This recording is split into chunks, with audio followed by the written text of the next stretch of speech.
माननीय सभासदों, माननीय अध्यक्ष जी,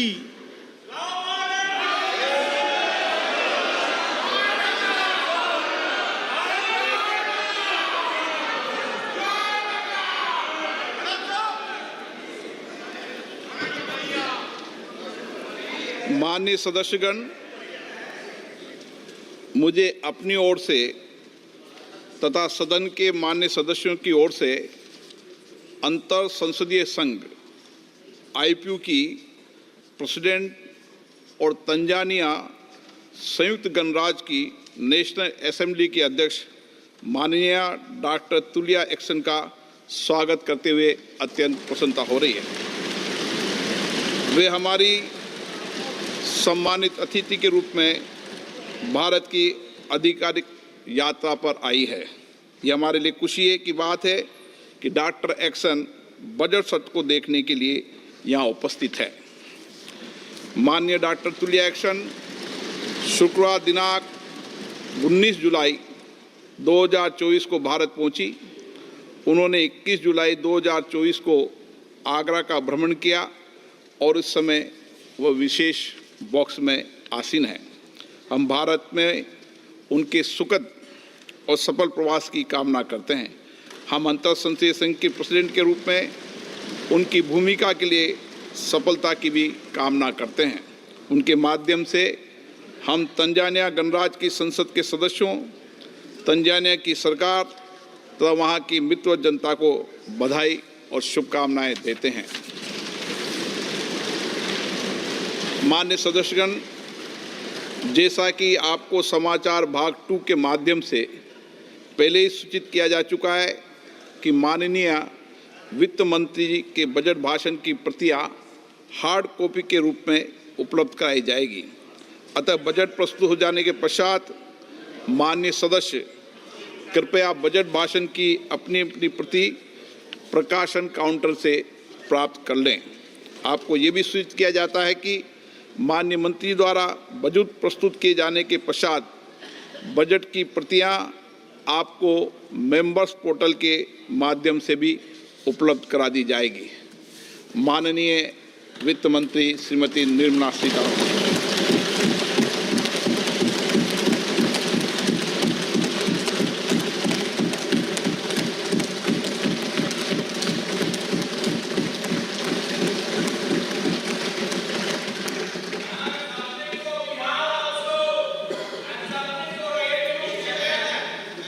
Honorable Speaker, I present the budget for 24-25. Introduction.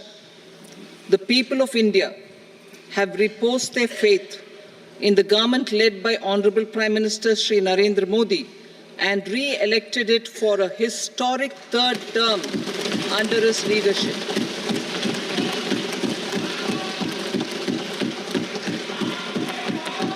We are grateful for their support, faith, and trust in our policies. We are determined to ensure that all Indians, regardless of religion, caste, gender, and age, make substantial progress in realizing their life goals and aspirations. Global context.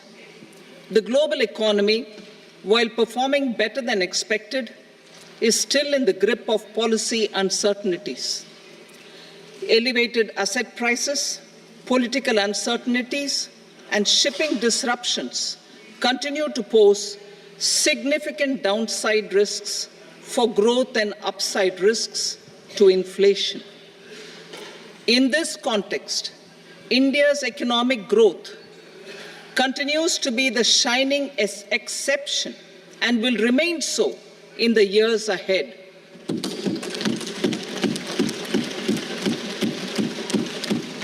India's inflation continues to be low, stable, and moving towards the 4% target. Core inflation, that is non-food and non-fuel, currently is 3.1%. Steps are being taken to ensure supplies of perishable goods reach markets adequately. Interim budget As mentioned in the interim budget, we need to focus on 4 major castes, namely the Garib, Mahilaye, Yuva, and Annadata, the poor, women, youth, and the farmer. For Annadata, we announced higher minimum support prices a month ago for all major crops, delivering on the promise of at least a 50% margin over costs. Pradhan Mantri Garib Kalyan Anna Yojana was extended for 5 years, benefiting more than 80 crore people. Administrative actions for approval and implementation of various schemes announced in the interim budget are well underway. The required allocations have been made. Budget theme. Turning attention to the full year and beyond in this budget, we particularly focus on employment, skilling, MSMEs, and the middle class. I'm happy to announce the Prime Minister's package of 5 schemes and initiatives to facilitate employment, skilling, and other opportunities for 4.1 crore youth over a 5-year period, with a central outlay of 2 lakh crore rupees. I will speak about them shortly, while more details may be seen in the annexure. This year, I've made a provision of 1.48 lakh rupees, 1.48 lakh crore rupees for education, employment, and skilling. Budget priorities. The people have given a unique opportunity to our government to take the country on the path of strong development and an all-round prosperity. In the interim budget, we promised to present a detailed roadmap for our pursuit of Vikasit Bharat. In line with the strategy set out in the interim budget, this budget envisages sustained efforts on the following 9 priorities for generating ample opportunities for all. Number 1, productivity and resilience in agriculture. Number 2, employment and skilling. Number 3, inclusive human resource development and social justice. 4, manufacturing and services. 5, urban development. 6, energy security. 7, infrastructure. 8, innovation, research and development. And 9, next generation reforms. Subsequent budgets will build on these and add more priorities and actions. A more detailed formulation will be carried out as part of the economic policy framework, about which I will speak later in this speech. This budget details some of the specific actions to be initiated in the current year towards fulfillment of these priorities, with potential for transformative changes. The budget also covers some of the previously made announcements with intent to strengthen them and step up their implementation for expediting our journey towards the goal of Vikasit Bharat. Priority 1, productivity and resilience in agriculture. Transforming agricultural research. Our government will undertake a comprehensive review of the agricultural research setup to bring the focus on raising productivity and developing climate-resilient varieties. Funding will be provided in challenge mode, including to the private sector. Domain experts, both from the government and outside, will oversee the conduct of such research. Release of new varieties. New 109 high-yielding and climate-resilient varieties of 32 field and horticultural crops will be released for cultivation by farmers. Natural farming. In the next 2 years, 1 crore farmers across the country will be initiated into natural farming, supported by certification and branding. Implementation will be through scientific institutions and willing gram panchayats. 10,000 need-based bio-input resource centers will be established. Missions for pulses and oilseeds. For achieving self-sufficiency in pulses and oilseeds, we will strengthen their production, storage, and marketing. As announced in the interim budget, a strategy is being put in place to achieve Atmanirbharta for oilseeds such as mustard, groundnut, sesame, soybean, and sunflower. Vegetable production and supply chains.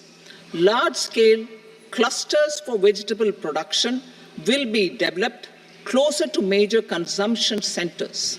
We will promote farmer-producer organizations, cooperatives, and startups for vegetable supply chains, including for collection and storage and marketing. Digital public infrastructure for agriculture. Buoyed by the success of the pilot project, our government, in partnership with the states, will facilitate the implementation of the digital public infrastructure in agriculture for coverage of farmers and their lands in 3 years. During this year, digital crop survey for Kharif using the DPI will be taken up in 400 districts.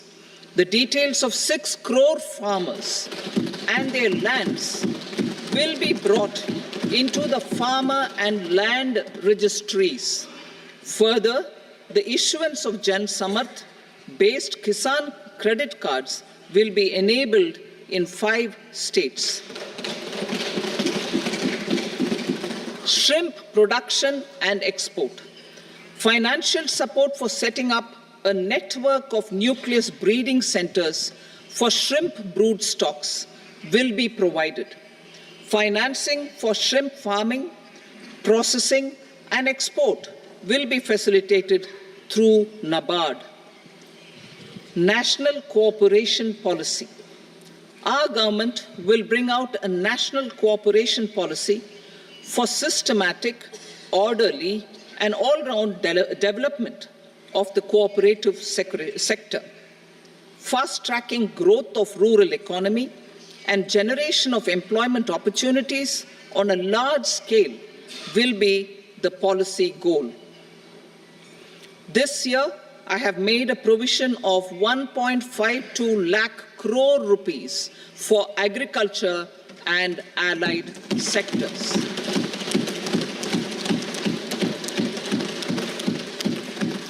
Priority 2, employment and skilling. Employment-linked incentive.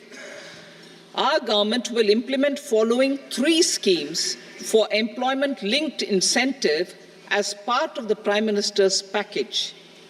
These will be based on enrollment in the EPFO and focus on recognition of first-time employees and support to employees and employers.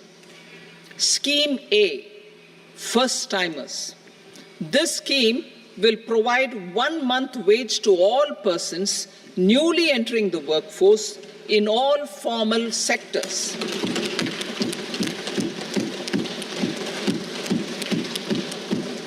Direct benefit transfer of 1 month's salary in 3 installments to first-time employees as registered in the EPFO will be up to 15,000 rupees.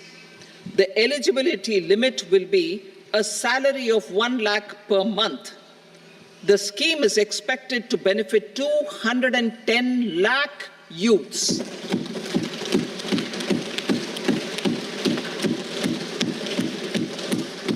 Scheme B, job creation in manufacturing. This scheme will incentivize additional employment in the manufacturing sector linked to the employment of first-time employees. An incentive will be provided at specified scale directly both to the employee and the employer with respect to the EPFO contribution in the first 4 years of employment. The scheme is expected to benefit 30 lakh youth entering employment and their employers.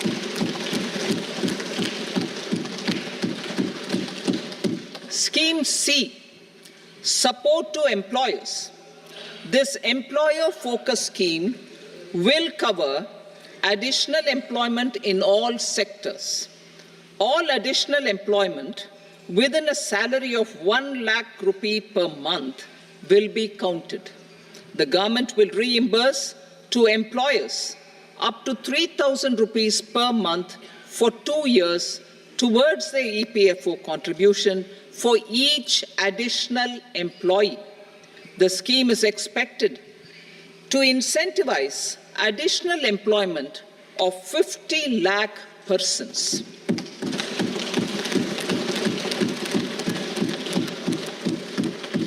Participation of women in the workforce. We will facilitate higher participation of women in the workforce through setting up of working women hostels in collaboration with industry and establishing creches. In addition, the partnership will seek to organize women-specific skilling programs and promotion of market access for women SHG enterprises. Skilling program. I'm happy to announce a new centrally sponsored scheme as the fourth scheme under the Prime Minister's package for skilling in collaboration with state governments and industry. 20 lakh youth will be skilled over a 5-year period.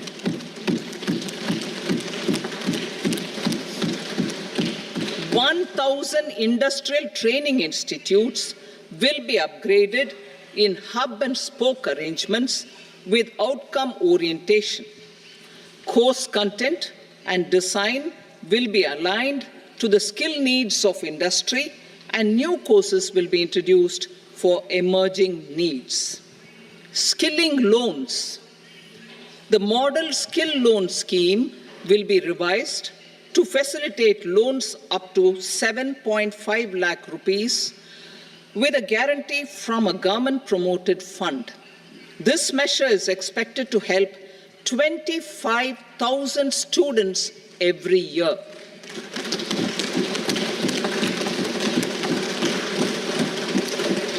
Education loans. For helping our youth who have not been eligible for any benefit under government schemes and policies, I am happy to announce a financial support for loans up to 10 lakh rupees for higher education in domestic institutions.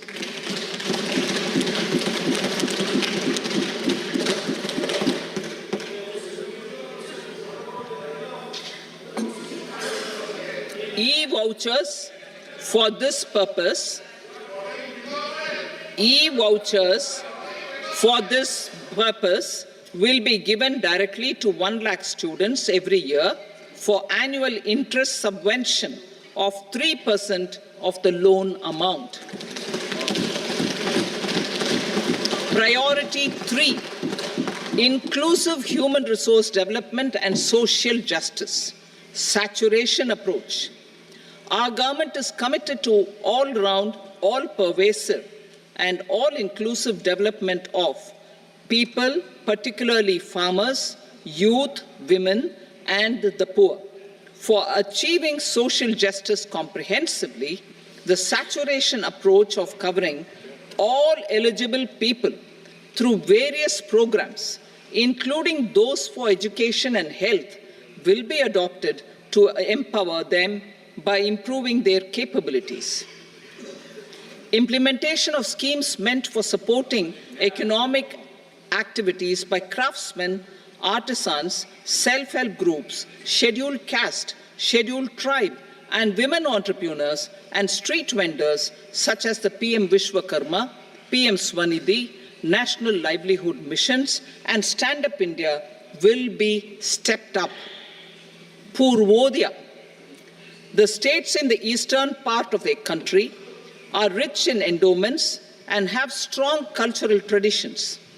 We will formulate a plan, Purvodaya, for the all-round development of the eastern region of the country, covering Bihar, Jharkhand, West Bengal, Odisha, and Andhra Pradesh. This will cover human resource development, infrastructure, and generation of economic opportunities to make the region an engine to attain Vikasit Bharat. On the Amritsar-Kolkata Industrial Corridor, we will support development of an industrial node at Gaya. This corridor will catalyze industrial development of the eastern region. The industrial node at Gaya will also be a good model for developing our ancient centers of cultural importance into future centers of modern economy. This model shall showcase Vikas B, Virasat B in our growth trajectory. We will also support development of road connectivity projects, namely 1. Patna-Purnia Expressway, 2. Buxar-Bhagalpur Expressway, 3. Bodh Gaya, Rajgir, Vaishali and Darbhanga spurs, and 4. Additional 2-lane bridge over River Ganga at Buxar at a total cost of 26,000 crore rupees.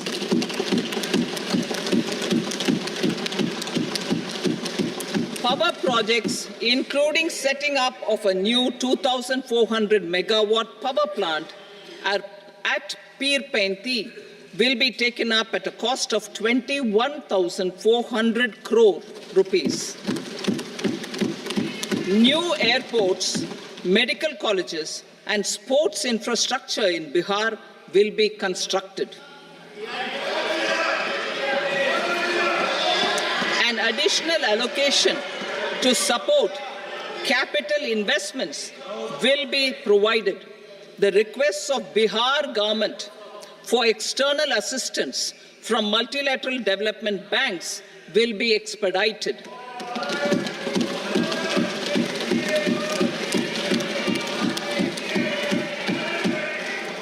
Andhra Pradesh Reorganization Act. Our government has made concerted efforts to fulfill the commitments in Andhra Pradesh Reorganization Act.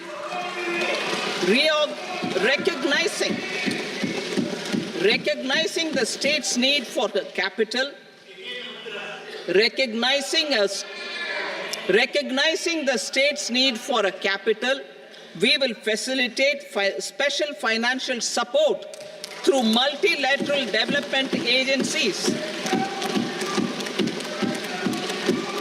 In the current financial year, 15,000 crore rupees will be arranged with additional amounts in future years.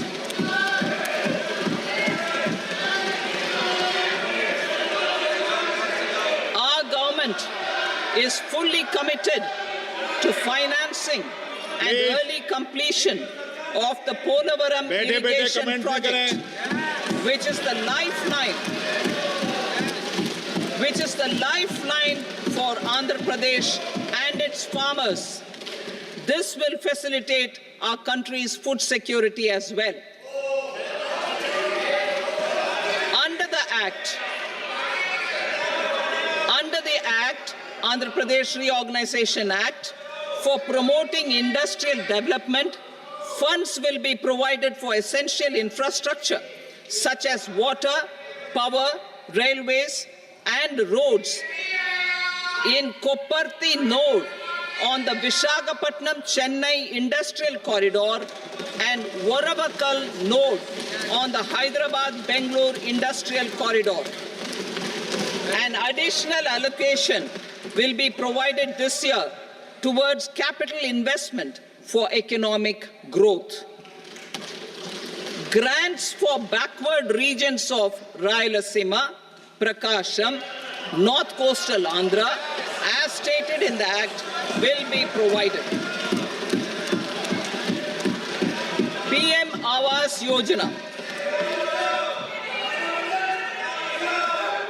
3 crore additional houses under the PM Awas Yojana in rural and urban areas in the country have been announced, for which the necessary allocations are being made.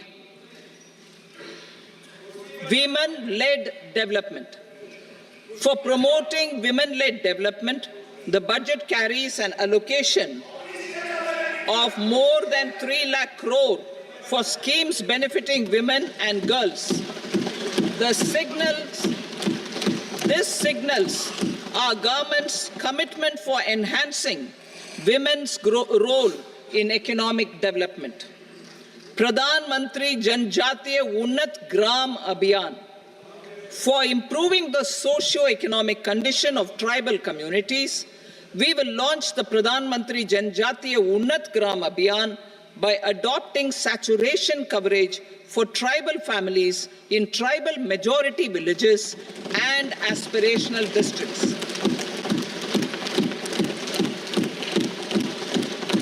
This will cover 63,000 villages, benefiting 5 crore tribal people.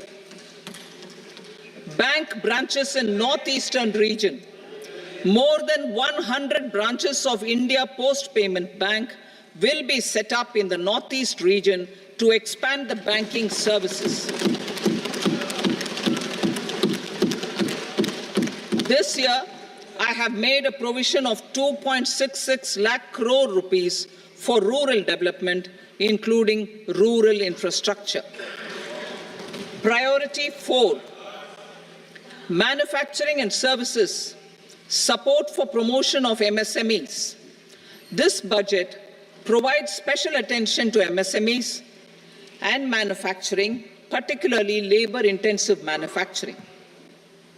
We have formulated a package covering financing, regulatory changes, and technology support for MSMEs to help them grow and also compete globally, as mentioned in the interim budget. I am happy to announce the following specific measures. Credit guarantee scheme for MSMEs in the manufacturing sector. For facilitating term loans to MSMEs for purchase of machinery and equipment without collateral or third-party guarantee, a credit guarantee scheme will be introduced. The scheme will operate on pooling of credit risks of such MSMEs. A separately constituted self-financing guarantee fund will provide to each applicant guarantee cover up to 100 crore rupees, while the loan amount may be larger. The borrower will have to provide an upfront guarantee fee and an annual guarantee fee on the reducing loan balance. New assessment model for MSME credit. Public sector banks will build their own in-house capability to assess MSMEs for credit instead of relying on external assessment. They will also take a lead in developing or getting developed a new credit assessment model based on the scoring of digital footprints of the MSMEs in the economy. This is expected to be a significant improvement over the traditional assessment of credit eligibility based only on asset or turnover criteria. That will also cover MSMEs without a formal accounting system. Credit support to MSMEs during stress period. I'm happy to announce a new mechanism for facilitating continuation of bank credit to MSMEs during their stress period, while being in special mention account, SMA stage, for reasons beyond their control, MSMEs need credit to continue their business and to avoid getting into the NPA stage. Credit availability will be supported through a guarantee from a government-promoted fund. Mudra loans. The limit of Mudra loans will be enhanced to 20 lakh from the current 10 lakh for those entrepreneurs who have availed and successfully repaid previous loans under the Tarun category. Enhanced scope for mandatory onboarding in TREDS. For facilitating MSMEs to unlock their working capital by converting their trade receivables into cash, I propose to reduce the turnover threshold of buyers for mandatory onboarding on the TREDS platform from rupees 500 crore to 250 crore rupees. This measure will bring 22 more CPSCs and 7,000 more companies onto the platform. Medium enterprises will also be included in the scope of the suppliers. SIDBI branches in MSME clusters. SIDBI will open new branches to expand its reach to serve all major MSME clusters within 3 years and provide direct credit to them. With the opening of 24 such branches this year, the service coverage will expand to 168 out of 242 major clusters. MSME units for food irradiation, quality and safety testing. Financial support for setting up of 50 multi-product food irradiation units in the MSME sector will be provided. Setting up of 100 food quality and safety testing labs with NABL accreditation will be facilitated. E-commerce export hubs. To enable MSMEs and traditional artisans to sell their products in international markets, e-commerce export hubs will be set up in public-private partnership mode. These hubs, under a seamless regulatory and logistic framework, will facilitate trade and export-related services under one roof. Measures for promotion of manufacturing and services. Internship in top companies. As the fifth scheme under Prime Minister's package, our government will launch a comprehensive scheme for providing internship opportunities in 500 top companies to 1 crore youth in 5 years. They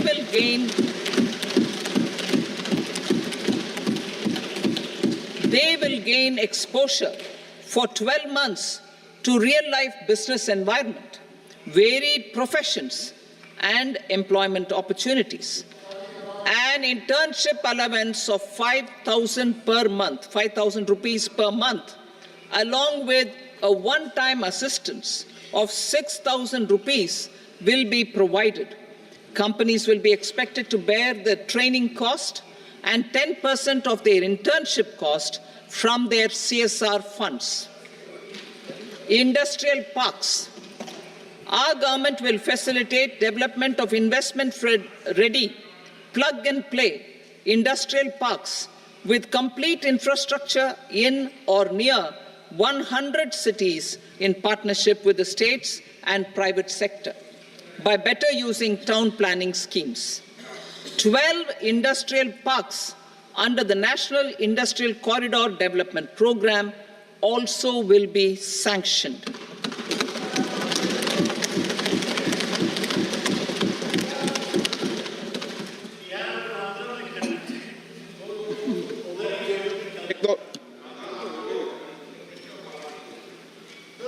Veji member, no, please, बैठिए.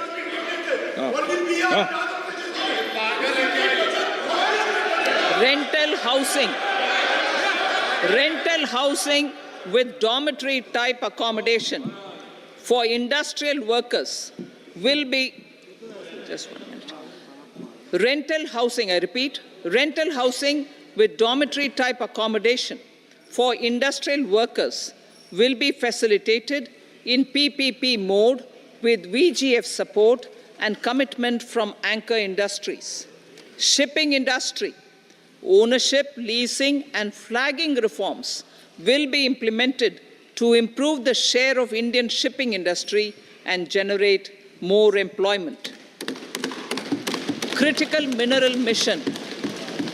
We will set up a critical mineral mission for domestic production, recycling of critical minerals, and overseas acquisition of critical mineral assets. Its mandate will include technology development, skilled workforce, extended producer responsibility framework, and a suitable financing mechanism. Offshore mining of minerals. Our government will launch the auction of the first tranche of offshore blocks for mining, building on the exploration already carried out. Digital public infrastructure applications. Turning to the services sector, I propose development of DPI applications at population scale for productivity gains, business opportunities, and innovation by the private sector. These are planned in the areas of credit, e-commerce, education, health, law and justice, logistics, MSME service delivery, and urban governance. Integrated technology platform for IBC ecosystem. An integrated technology platform will be set up for improving the outcomes under the Insolvency Bankruptcy Code for achieving consistency, transparency, timely processing, and better oversight for all stakeholders. Voluntary closure of LLPs.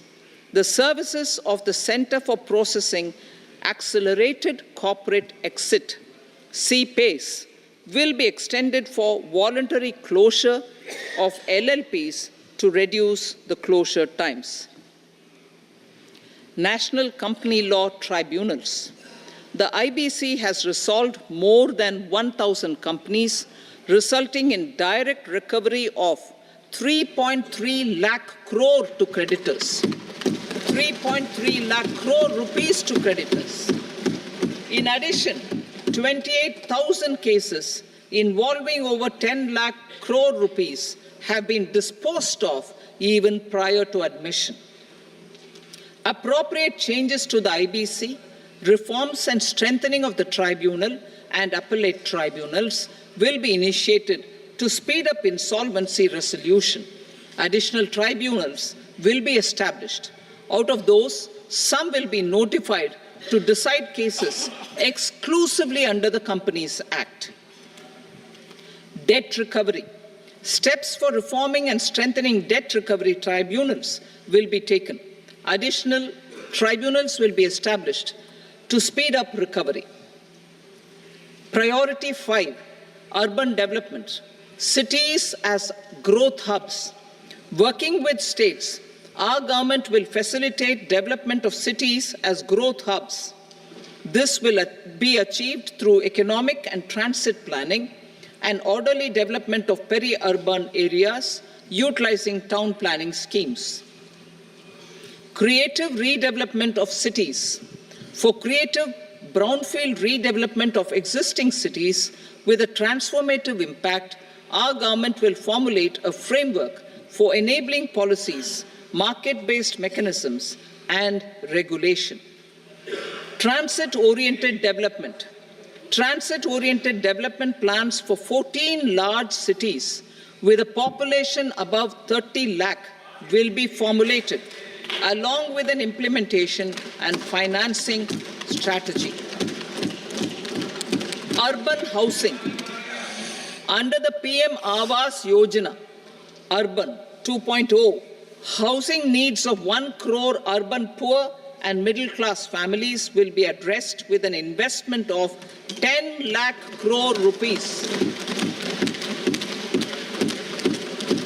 This will include the central assistance of 2.2 lakh crore rupees in the next 5 years.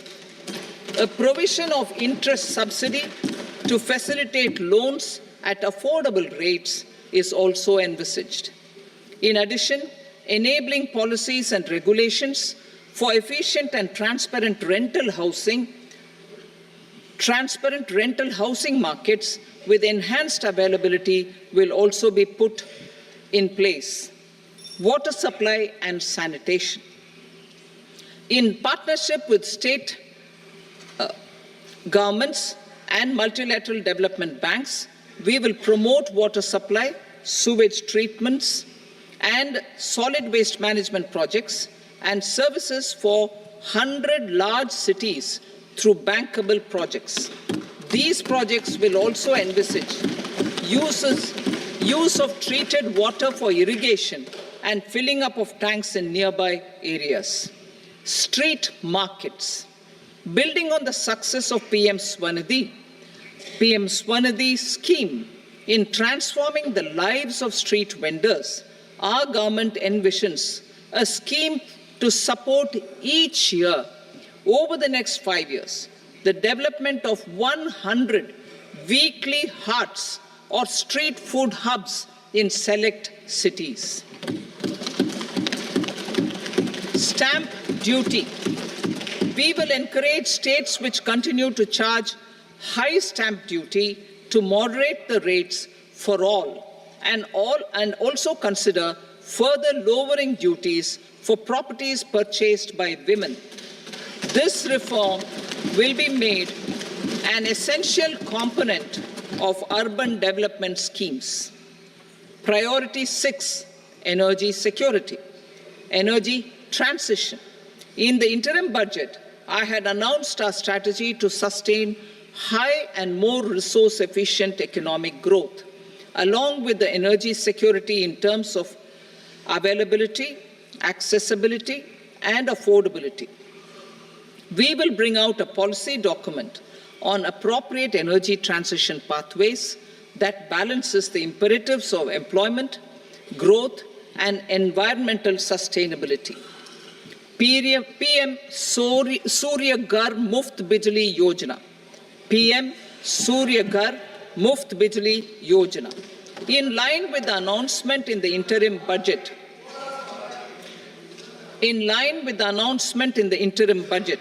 PM Surya Ghar Muft Bijli Yojana has been launched to install rooftop solar plants to enable 1 crore households obtain free electricity up to 300 units every month.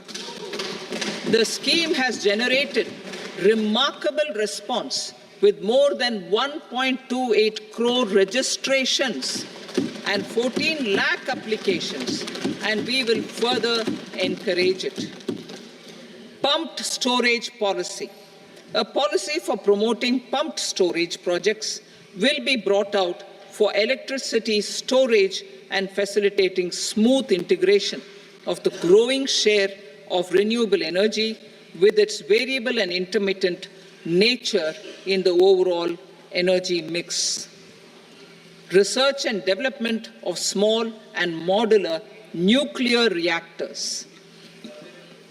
Nuclear energy is expected to form a very significant part of the energy mix for Vikasit Bharat. Towards that pursuit, our government will partner with the private sector for 1. Setting up Bharat Small Reactors, 2. Research and development of Bharat Small Modular Reactor, and 3. Research and development of newer technologies for nuclear energy. The R&D funding announced in the interim budget will be made available for this sector also. Advanced ultra supercritical thermal power plants. The development of indigenous technology for advanced ultra supercritical thermal power plants with much higher efficiency has been completed. A joint venture between NTPC, and BHEL will set up a full-scale 800 megawatt commercial plant using AUSC technology. The government will provide the required fiscal support. Moving forward, development of indigenous capacity for the production of high-grade steel and other advanced metallurgy materials for these plants will result in strong spin-off benefits for the economy. Roadmap for hard-to-abate industries. A roadmap for moving the hard-to-abate industries from energy efficiency targets to emission targets will be formulated. Appropriate regulations for transition of these industries from the current perform, achieve, and trade mode to Indian carbon market mode will be put in place. Support to traditional micro and small industries. An investment-grade energy audit of traditional micro and small industries in 60 clusters, including brass and ceramic, will be facilitated. Financial support will be provided for shifting them to cleaner forms of energy and implementation of energy efficiency measures. The scheme will be replicated in another 100 clusters in the next phase. Priority 7, infrastructure investment by central government. Significant investment the central government has made over the years in building and improving infrastructure has had a strong multiplier effect on the economy.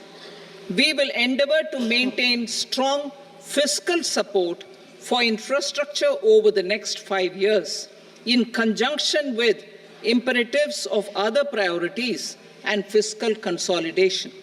This year, I have provided 11,11,111 crore rupees for capital expenditure. This would be 3.4% of our GDP.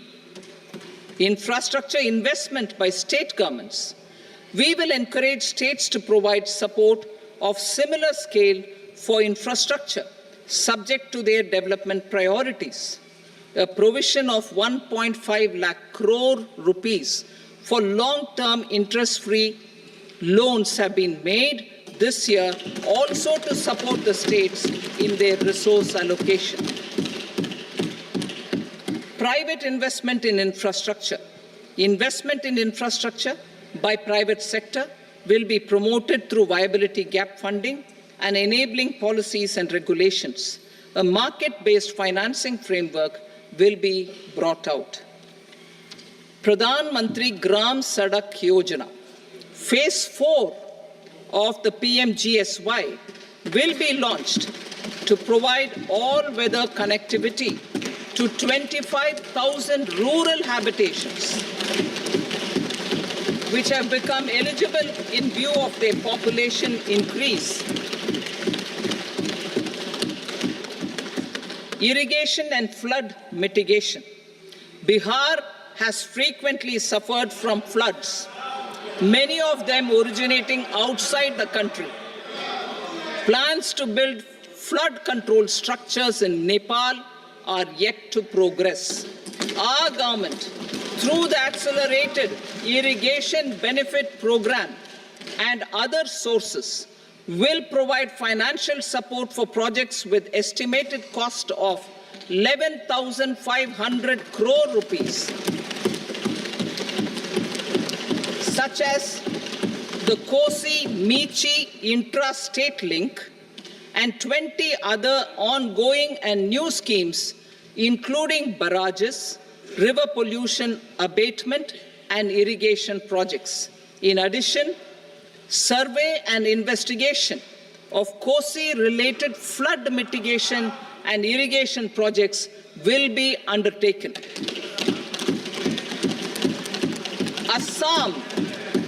Assam grapples with floods every year by the Brahmaputra River and its tributaries. originating outside India. We will provide assistance to Assam for flood management and related projects.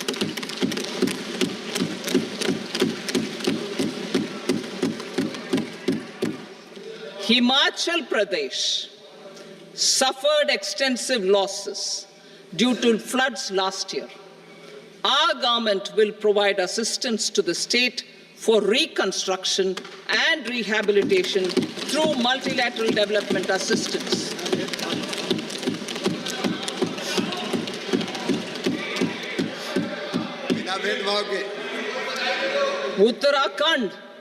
Uttarakhand too suffered losses due to cloudbursts and massive landslides. We will provide assistance to the state. Recently, Sikkim witnessed devastating flash floods and landslides that wreaked havoc across the state. Our government will provide assistance to the state. Tourism. Tourism has always been a part of our civilization. Our efforts in positioning India as a global tourist destination will also create jobs, stimulate investments, and unlock economic opportunities for other sectors. In addition to the measures outlined in the interim budget, I propose the following measures. Vishnupad Temple at Gaya and Mahabodhi Temple at Bodh Gaya in Bihar are of immense spiritual significance. Comprehensive development of Vishnupad Temple Corridor and Mahabodhi Temple Corridor will be supported, modeled on the successful Kashi Vishwanath Temple Corridor to transform them into world-class pilgrim and tourist destinations. Rajgir holds immense religious significance for Hindus, Buddhists, and Jains. The 20th Tirthankara Muniswarata Temple in the Jain temple complex is ancient. The Saptarishi, or the 7 hot springs, form a warm water Brahmkund that is sacred. A comprehensive development initiative for Rajgir will be undertaken. Our government will support the development of Nalanda as a tourist center, besides reviving Nalanda University to its glorious stature. Odisha's scenic beauty, temples, monuments, craftsmanship, wildlife sanctuaries, natural landscapes, and pristine beaches make it an ultimate tourism destination.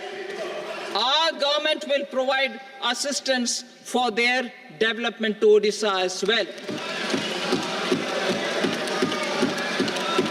Priority 8, innovation, research, and development.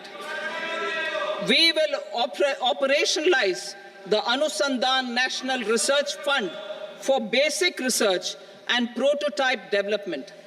Further, we will set up a mechanism for spurring private sector-driven research and innovation at commercial scale with a financing pool of 1 lakh crore rupees in line with the announcement in the interim budget.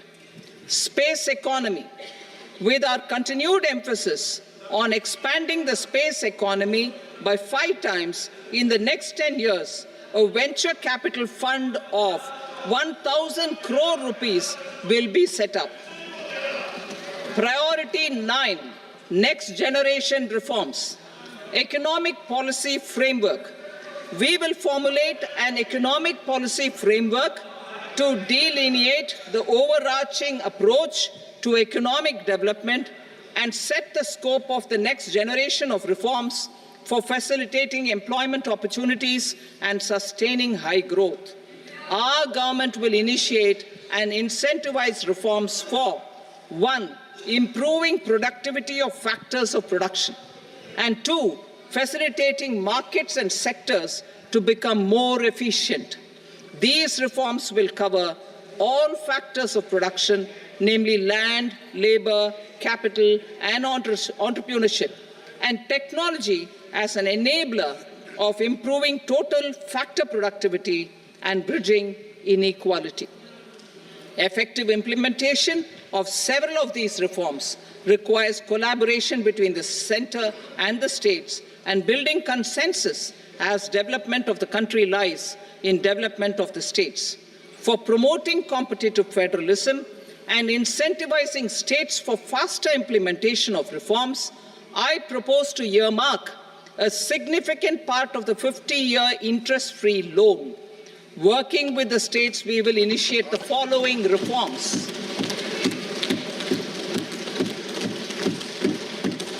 Land-related reforms and actions, both in the rural and urban areas, will cover land administration, will cover 1. Land administration, planning and management, and 2.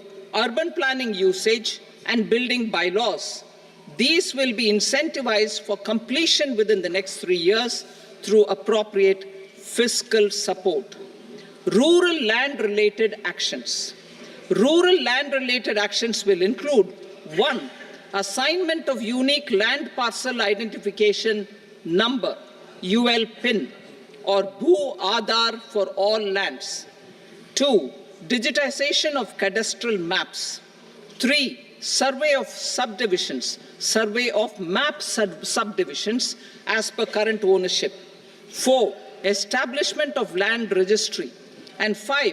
Linking to the farmers registry. These actions will also facilitate credit flow and other agricultural services. Urban land-related actions. Land records in urban areas will be digitized with GIS mapping. An IT-based system for property record administration, updating, and tax administration will be established. These will also facilitate improving the financial position of urban local bodies. Labor-related reforms. Services to labor. Our government will facilitate the provision of a wide array of services to labor, including those for employment and skilling. A comprehensive integration of e-Shram portal with other portals will facilitate such one-stop solution. Open architecture databases for the rapidly changing labor market, skill requirements, and available job roles, and a mechanism to connect job aspirants with potential employers and skill providers will be covered in these services. Shram Suvidha and Samadhan portal. Shram Suvidha and Samadhan portal will be revamped to enhance ease of compliance for industry and trade. Capital and entrepreneurship related reforms, financial sector vision and strategy. For meeting financing needs of the economy, our government will bring out a financial sector vision and strategy document to prepare the sector in terms of size, capacity, and skills. This will set the agenda for the next 5 years and guide the work of the government, regulators, financial institutions, and market participants. Taxonomy for climate finance. We will develop taxonomy for climate finance for enhancing the availability of capital for climate adaptation and mitigation. This will support achievement of the country's climate commitments and green transition. Variable capital company structure. We will seek the required legislative approval for providing an efficient and flexible mode for financing leasing of aircrafts and ships and pooled funds of private equity through a variable company structure. Foreign direct investments and overseas investment. The rules and regulations for foreign direct investment and overseas investments will be simplified to 1. Facilitate foreign direct investments, 2. Nudge prioritization, and 3. Promote opportunities for using Indian rupee as a currency for overseas investment. NPS Vatsalya. NPS Vatsalya, a plan for contribution by parents and guardians for minors, will be started. On attaining the age of majority, the plan can be converted seamlessly into a normal NPS account. Use of technology. We have successfully used technology for improving productivity and bridging inequality in our economy during the past 10 years. Public investment in digital infrastructure and innovations by the private sector have helped in improving access of all citizens, particularly the common people, to market resources, education, health and services. We will step up adoption of technology towards digitalization of the economy. Ease of doing business. For enhancing ease of doing business, we are already working on the Jan Vishwas Bill 2.0. Further, states will be incentivized for implementation of the business reforms, action plans, and digitalization. Data and statistics. For improving data governance, collection, processing and management of data and statistics, different sectoral databases, including those established under the Digital India Mission, will be utilized with active use of technology tools. New pension scheme. The committee to review the NPS has made considerable progress in its work. I'm happy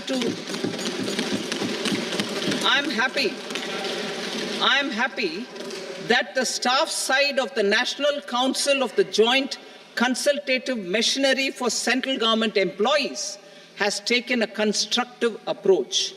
A solution will be evolved which addresses the relevant issues while maintaining fiscal prudence to protect the common citizens. Budget estimates for 24-25. For the year 24-25, total receipts other than borrowings and the total expenditure are estimated at 32.07 lakh crore rupees and 48.21 lakh crore rupees respectively. The net tax receipts are estimated at 25.83 lakh crore rupees. The fiscal deficit is estimated at 4.9% of the GDP. The gross and the net market borrowings through dated securities during 24-25 are estimated at 14.01 lakh crore rupees and 11.63 lakh crore rupees respectively. Both will be less than that in 23-24. The fiscal consolidation path announced by me in 2021 has served our economy very well, and we aim to reach the deficit below 4.5% next year. The government is committed to staying the course. From 2026-27 onwards, our endeavor will be to keep the fiscal deficit each year such that the central government's debt will be on a declining path as percentage of GDP. I will now move to Part B.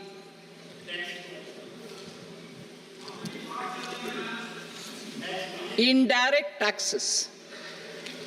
Sir, I start with GST. It has decreased tax incidence on the common man, reduced compliance burden and logistics cost for trade and industry, and enhanced revenues of the central and the state governments. It is a success of vast proportions. To multiply the benefits of GST, we will strive to further simplify and rationalize the tax structure and endeavor to expand it to the remaining sectors.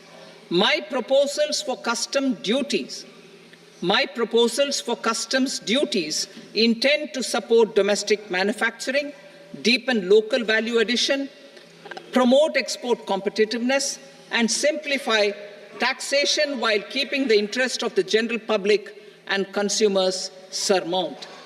In Budget 22-23, we reduced the number of customs duty rates. I propose to undertake a comprehensive review of the rate structure over the next 6 months to rationalize and simplify it for ease of trade, removal of duty inversion, and reduction of disputes. I shall now take up sector-specific customs duty proposals. Medicine and medical equipments. To provide relief to cancer patients, I propose to fully exempt 3 more medicines from customs duties.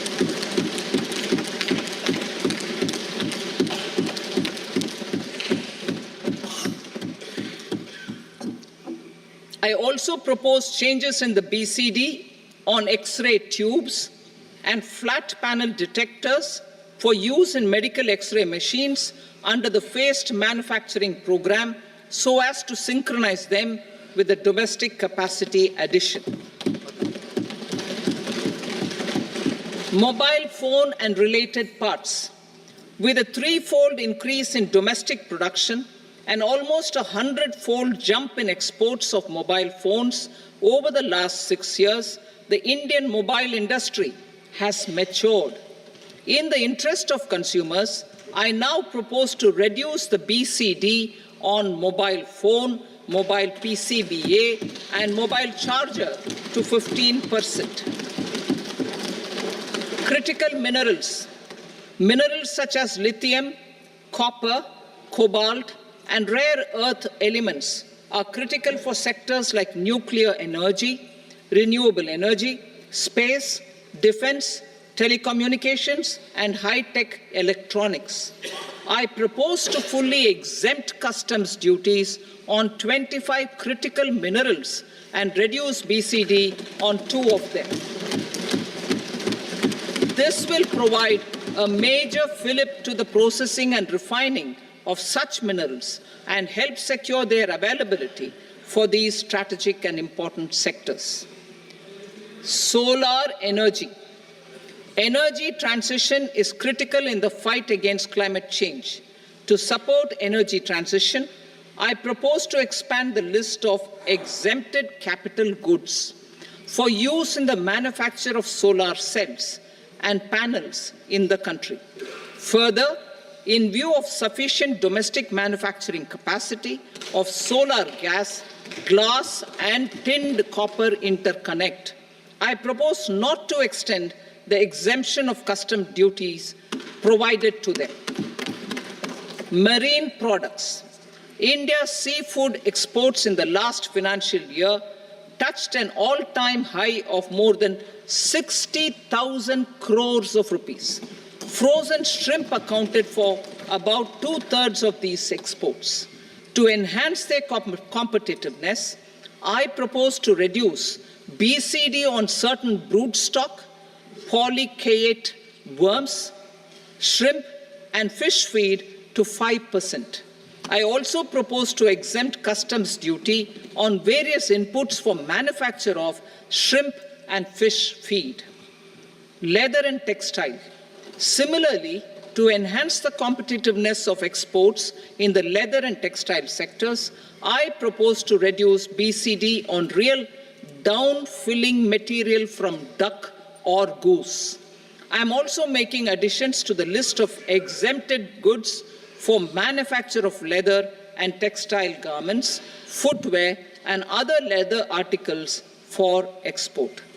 To rectify inversion in duty, I propose to reduce BCD subject to conditions on methylene diphenyl diisocyanate, MDI, for manufacture of spandex yarn from 7.5 to 5%.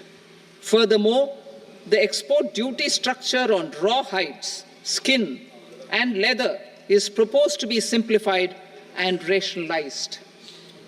Precious metals. To enhance domestic value addition in gold and precious metal jewelry, in the country, I propose to reduce customs duties on gold and silver to 6% and that of platinum to 6.4%. Other metals, steel and copper, are important raw materials. To reduce their cost of production, I propose to remove the BCD on ferronickel and blister copper. I am also continuing with nil BCD on ferrous scrap and nickel cathode and concessional BCD of 2.5% on copper scrap. Electronics. To increase value addition in the domestic electronics industry, I propose to remove the BCD subject to conditions on oxygen-free copper for manufacture of resistors. I also propose to exempt certain parts for manufacture of connectors. Chemicals and petrochemicals. To support existing and new capacities in the pipeline, I propose to increase the BCD on ammonium nitrate from 7.5% to 10%. Plastics. PVC flex banners are non-biodegradable and hazardous for environment and health. To curb their imports, I propose to raise the BCD on them from 10 to 25%. Telecommunication equipment. To incentivize domestic manufacturing, I propose to increase the BCD from 10 to 15% on PCBA of specified telecom equipment. Trade facilitation. To promote domestic aviation and boat and ship MRO, I propose to extend the period for export of goods imported for repairs from 6 months to 1 year. I'll read that again. To promote domestic aviation and boat and ship maintenance, repair and operations, I propose to extend the period for export of goods imported for repairs from 6 months to 1 year. In the same vein, I propose to extend the time limit for re-import of goods for repairs under warranty from 3 to 5 years. I now move to direct taxes. We will continue our efforts to simplify taxes, improve taxpayer services, provide tax certainty, and reduce litigation while enhancing revenues for funding the development and welfare schemes of the government. It has been our endeavor to simplify taxation. We have taken a number of measures in the last few years, including introduction of simplified tax regimes without exemptions and deductions for corporate tax and for personal income tax. This has been appreciated by taxpayers. 58% of corporate tax came from the simplified tax regime in the financial year 22-23. Similarly, as per data available till now, for the last fiscal, more than 2/3 have availed the new personal income tax regime. Comprehensive review of the Income Tax Act. I am now announcing a comprehensive review of the Income Tax Act 1961. The purpose is to make the Act concise, lucid, easy to read and understand. This will reduce disputes and litigation, thereby providing tax certainty to the taxpayers. I will also bring down the demand embroiled in litigation. It is proposed to be completed in 6 months. A beginning is being made in the Finance Bill by simplifying the tax regime for charities, tedious rate structures, provisions of reassessment and such provisions, and capital gains taxation. Simplification for charities and tedious. Two tax exemption regimes. The two tax exemption regimes for charities are proposed to be merged into one. The 5% TDS rate on many payments is being merged into the 2% TDS rate, and the 20% TDS rate on repurchase of units by mutual funds or UTI is being withdrawn.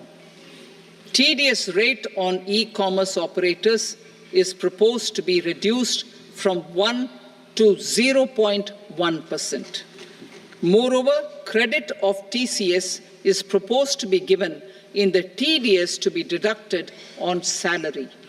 Further, I propose to decriminalize delay for payment of TDS up to the due date of filing statement for the same. I also plan to provide a standard operating procedure for TDS defaults and simplify and rationalize the compounding guidelines for such defaults. Simplification of reassessment. I propose to thoroughly simplify the provisions for reopening and reassessment. An assessment hereinafter can be reopened beyond 3 years from the end of the assessment year only if the escaped income is 50 lakh rupees or more, up to a maximum period of 5 years from the end of the assessment year. Even in such cases, a time limit of 6 years before the year of the search, as against the existing time limit of 10 years, is being proposed. This will reduce tax uncertainty and disputes. Simplification and rationalization of capital gains. Capital gains taxation is also proposed to be hugely simplified. Short-term gains on certain financial assets shall henceforth attract a tax rate of 20%, while that on all other financial assets and all non-financial assets shall continue to attract the applicable tax rate. Long-term gains on all financial and non-financial assets, on the other hand, will attract a tax rate of 12.5%.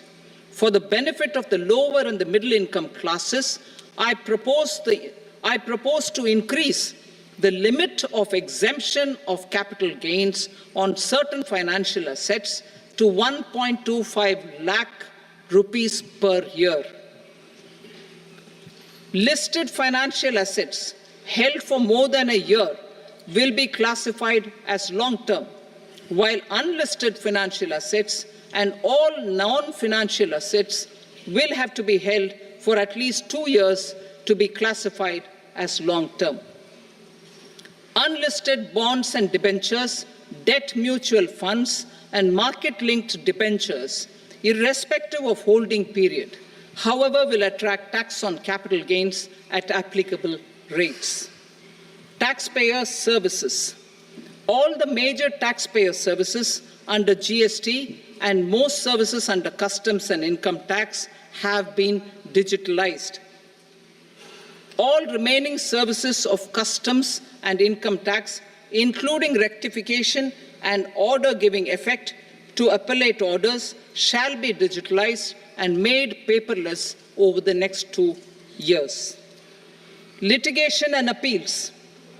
While our concerted efforts to reduce pendency of appeals at various appellate fora are beginning to show good results, it will continue to engage our highest attention.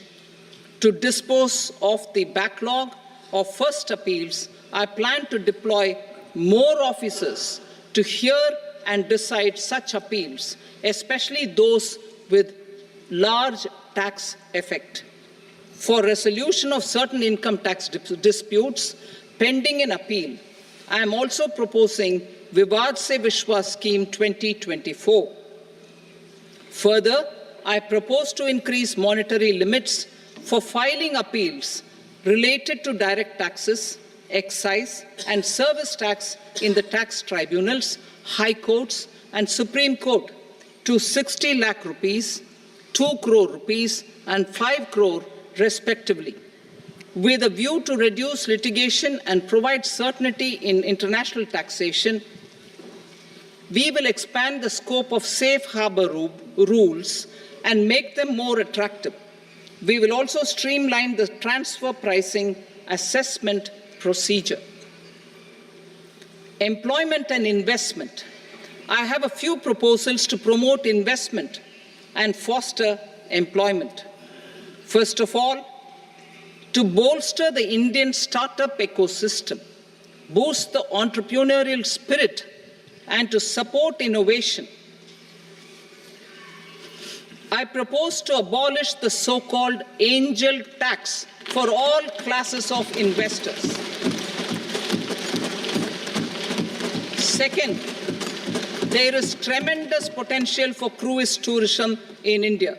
To give a fillip to this employment-generating industry, I am proposing a simpler tax regime for foreign shipping companies operating domestic cruises in the country. Third, India is a world leader in the diamond cutting and polishing industry, which employs a large number of skilled workers. To further promote the development of this sector, we would provide for safe harbor rates for foreign mining companies selling raw diamonds in the country. Fourth, to attract foreign capital for our development needs, I propose to reduce the corporate tax rate on foreign companies from 40 to 35%. Deepening the tax base. I have a couple of proposals for deepening the tax base. First, security transaction tax on futures and options of securities is proposed to be increased to 0.02% and 0.1% respectively. Second, for reasons of equity, I propose to tax income received on buyback of shares in the hands of recipients. Other proposals. To improve social security benefits, deduction of expenditure by employers towards NPS is proposed to be increased from 10 to 14% of the employee's salary. Similarly, deduction of this expenditure up to 14% of salary from the income of employees in private sector, public sector banks and undertakings opting for the new tax regime is proposed to be provided. Indian professionals working in multinationals get ESOPs and invest in social security schemes and other movable assets abroad. Non-reporting of such small foreign assets has penal consequences under the Black Money Act. Such non-reporting of movable assets up to 20 lakh rupees is proposed to be depenalized. Other major proposals in the finance bill relate to withdrawal of equalization levy of 2%, expansion of tax benefits to certain funds and entities in IFSCs, and immunity from penalty and prosecution to Benamidar on full and true disclosure so as to improve conviction under the Benami Transaction Prohibition Act 1988. Personal income tax. Coming to personal income tax rates, I have two announcements to make for those opting for the new tax regime.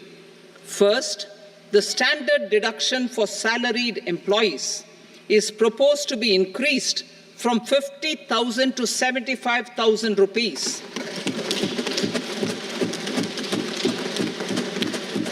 Similarly, deduction on family pension for pensioners is proposed to be enhanced from 15,000 to 25,000 rupees.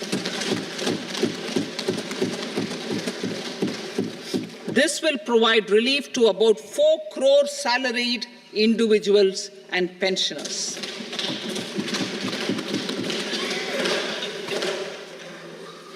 Second, in the new tax regime, the tax rate structure is proposed to be revised as follows. 0 to 3 lakh rupees, nil. 3 to 7 lakh rupees, 5%. 7 to 10 lakh rupees, 10%. 10 to 12 lakh rupees, 15%. 12 to 15 lakh rupees, 20%. And above 15 lakh rupees, 30%. As a result of these changes, a salaried employee in the new tax regime stands to save up to 17,500 rupees in income tax.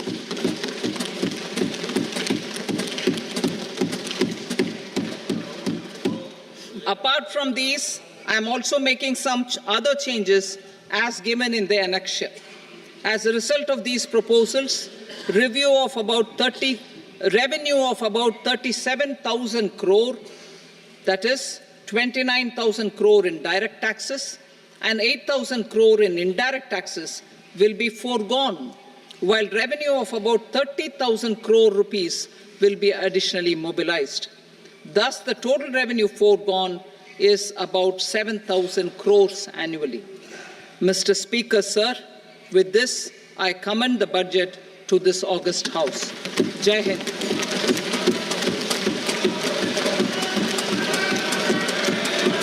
Item number 2. Item number 2.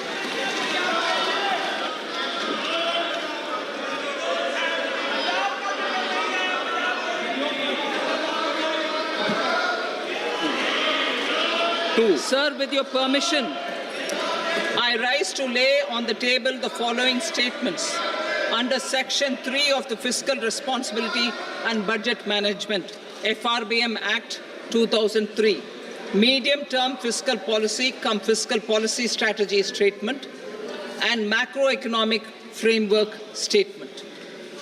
Item number 3. Sir, with your permission, I rise to move for leave to introduce the Finance Number 2 Bill 2024. प्रश्न ये कि विधेयक को पुनर्स्थापित करने की अनुमति प्रदान की जाए। जो सदस्य इसके पक्ष में हाँ कहें, जो सदस्य विरोध में ना कहें। मेरे विचार में निर्णय हाँ वालों के पक्ष में अनुमति प्रदान की जाती है। माननीय मंत्री जी, अब विधेयक पुनर्स्थापित करें। Sir, I introduce the bill. Item number 4. The Union Territory of Jammu and Kashmir budget.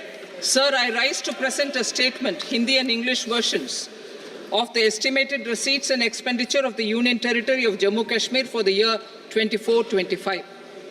सभा की कार्रवाई कल बुधवार दिनांक 24 जुलाई 2024 को प्राप्त 11 बजे तक के लिए